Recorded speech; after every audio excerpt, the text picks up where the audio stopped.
assim, o fato de um não ser sociável hoje atrapalhar ele, e aí ele precisa trabalhar esses pontos. Sim. No meu caso, eu sou sociável demais, mas tem um porém. Eu não era de ter amigos verdadeiros. Sim. Eu tinha muitas pessoas, falava com muitas pessoas, existia esse alvoroço, porque é meio que um efeito coletivo. Tem um grupo que começa a chamar, ali, aquele cara. Os outros automaticamente vão na onda porque... Eita, todo mundo tá falando dele. É a multidão. É a multidão. E pra mim, era só enchimento de ego. Mas no final das contas, eu não tinha amigo nenhum. Sim. Um amigo de fato que eu pudesse contar.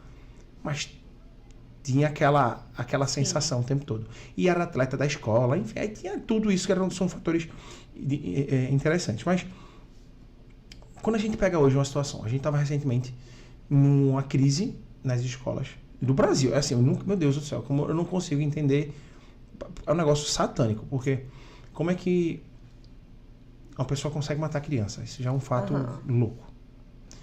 E depois começar a dizer que vai ter um ataque em massa.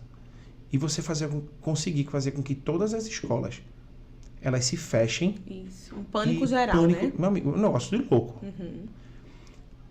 Como é que... Você não sei se você já pegou casos assim, ou só estudou, desses fatos, desse jovem, ou o próprio adolescente, ter um comportamento ao ponto de querer tirar a vida de professor, de outras crianças, e achar que tá tudo bem. Isso. Esse extremo, assim, como termina chegando? Porque é tudo sutil. E por que os pais não percebem? Aí você pega os pais, não, mas eu nem sabia. Cara, é muito louco isso. Isso. E eu acho que a pandemia agravou mais ainda. Ela meio que pressionou a panela de pressão ali, né? Isso, porque todo mundo se voltou para casa, né? E dentro de casa, aqueles fatores que distraíam dos problemas acabaram não existindo mais. Então, a gente vê o índice, por exemplo, de divórcio, que aumentou muito com a pandemia, né? Pessoas que gastavam sua energia em outras áreas da vida para não se confrontar com conflitos que existiam. Só que quando veio o isolamento social, todos tiveram que se voltar para dentro das suas casas, não teve mais tempo, né? E não teve mais forma de esconder essas faltas e esses conflitos. Então ficou tudo dentro, né? E os adolescentes, eles foram muito afetados com isso. A gente vê a questão, por exemplo, do uso de tecnologia, que aumentou muito, né? O vício tecnológico, inclusive, aumentou muito. Verdade, não só os adolescentes, tem adultos, né? Isso, as dificuldades de socialização aumentou muito. A gente vê, eu não tenho na clínica casos de pessoas que chegam a esse nível de violência, como a gente viu, né? Nas escolas, ou de idealizar uma coisa como essa. Mas a gente vê pessoas, adolescentes, que quando as escolas retomaram, né? E quando, de fato, a gente ficou livre para sair e socializar, tiveram extrema dificuldade, né? Pessoas que tiveram dificuldades, inclusive, de serem vistas sem máscara. Esse foi um fator bem... Né? Essa coisa da imagem. Tem gente que continuou ficando... Tem gente até hoje, adolescente, que você vê com máscara. Que não Pronto, eu tenho adolescentes, inclusive, que ainda usam máscara porque o rosto é feio. Se acha feio, se acha feia. Na verdade, a máscara... se a gente fala, atire sua máscara no lado fictício. Isso. Hoje, a máscara, de fato, que usa para o Covid, ela meio que só... aumentou potencializou. A palavra é essa. Potencializou aquilo que já era. Isso, potencializou. E potencializou as problemáticas. Escola, né? Até eu tô com um capuz aqui, aí você bota, né? Aí ficava de boné, ficava na escola assim, fechado, isso. Porque... Casacão. Pra não mostrar as curvas do corpo. Exatamente. As imperfeições. E aí a máscara agora, ela só foi um potencializador para aquilo que já existia. Isso, exatamente. E para dar um gatilho para o extremo, que é esse, de matança. Cara, eu fico assustado, porque... não, vamos mobilizar as escolas, vamos fazer plantão de oração, vamos ministrar. Tá, mas eu creio que o poder de Jesus, ele chega ali e transforma a escola. Não tenho dúvida alguma. Sim. Mas, cara, só isso porque vai ser suficiente. Porque é mais uma saída, né, Selma? Só que isso vai ser suficiente. Porque, veja, a espiritualidade, ela entra como mais uma saída, né? Para preencher e ser... Porque cremos que Cristo cura, salva, transforma, resgata, tira, mostra. E vai trazer sentido, porque muitas vezes a gente vê jovens, adolescentes e adultos, inclusive, que vivem uma vida clamando por sentido.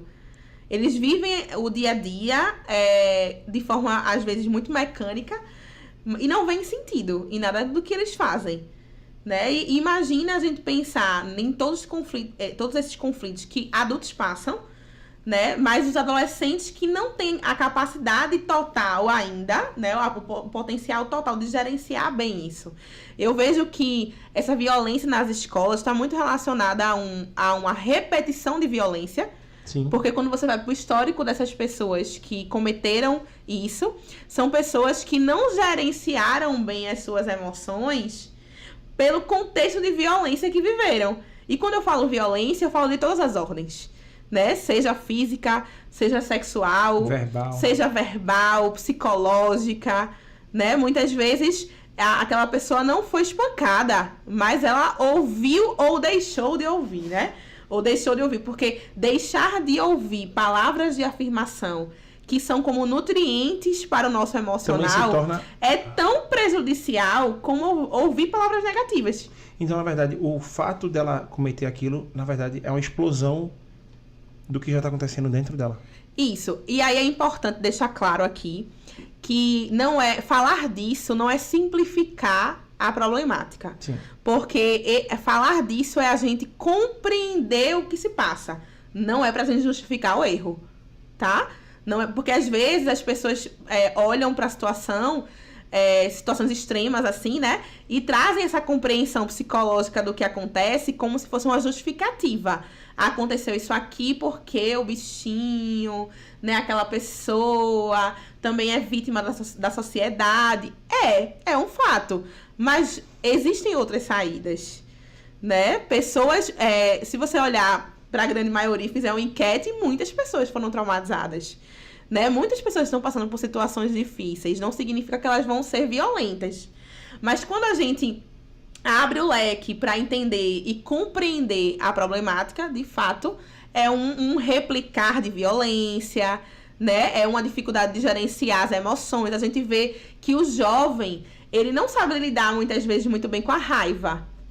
Verdade. Uma das coisas que eu faço muito no consultório é trabalhar essa coisa de vamos gerenciar melhor nossas emoções, vamos encontrar saídas mais saudáveis. Como é que a gente pode ser mais assertivo?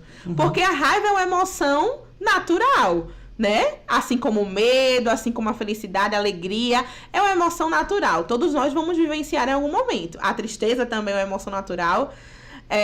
Mas é importante que a gente construa um repertório emocional de como a gente vai lidar com essa emoção, para que seja socialmente aceita, né? Se você faz algo contra mim e eu fico chateada com você, fico com raiva de você, eu preciso ter um repertório emocional de como é que eu vou lidar com essa raiva.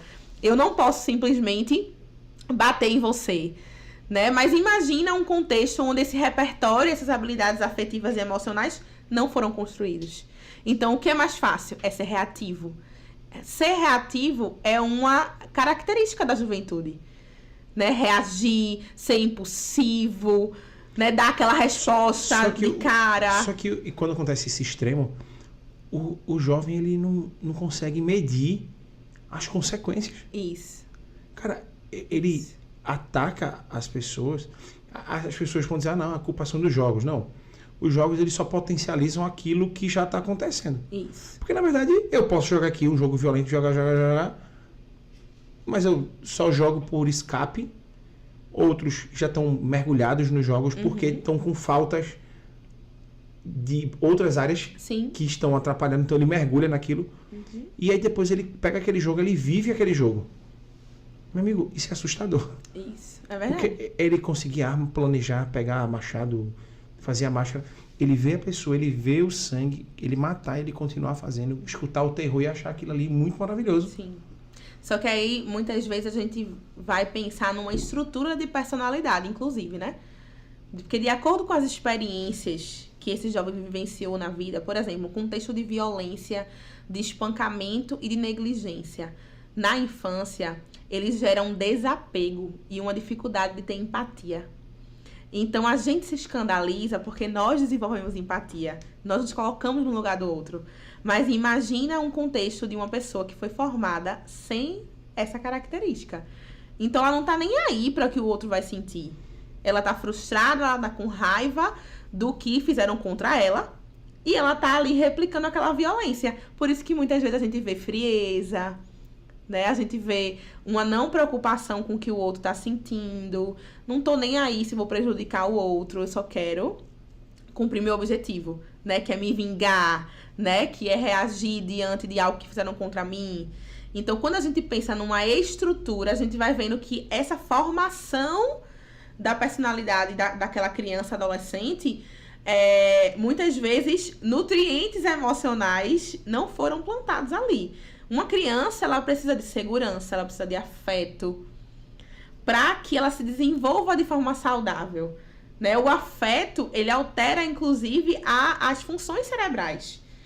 Então, se vocês podem, inclusive, pesquisar isso na internet, dar um Google aí e ver. Se você for ver um cérebro de uma criança, né, que recebeu afeto e de uma criança que não recebeu, você vai perceber, através de exames de neuroimagem, que tem áreas do cérebro de uma criança que não recebeu afeto que não são ativadas. Caramba.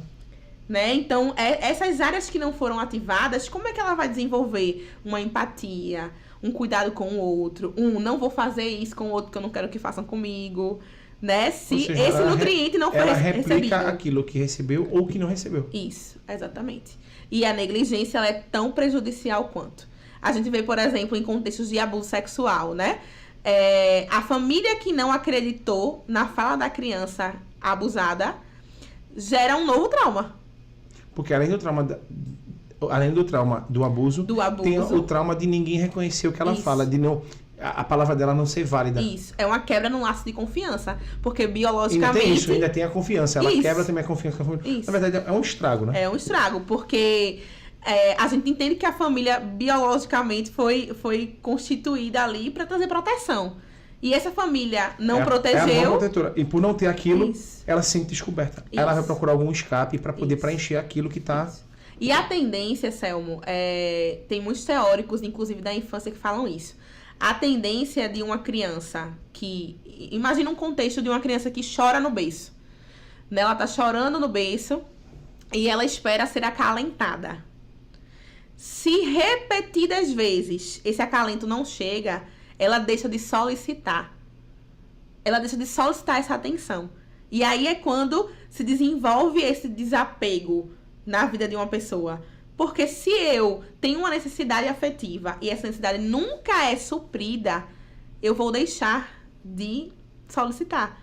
Porque eu vou entender que eu não preciso daquilo. Entendi. Então, imagina uma criança crescendo nesse contexto. Como é que a gente vai esperar que ela, enquanto adolescente, jovem e adulto, ela busque isso, né? Ela se preocupe com esse outro.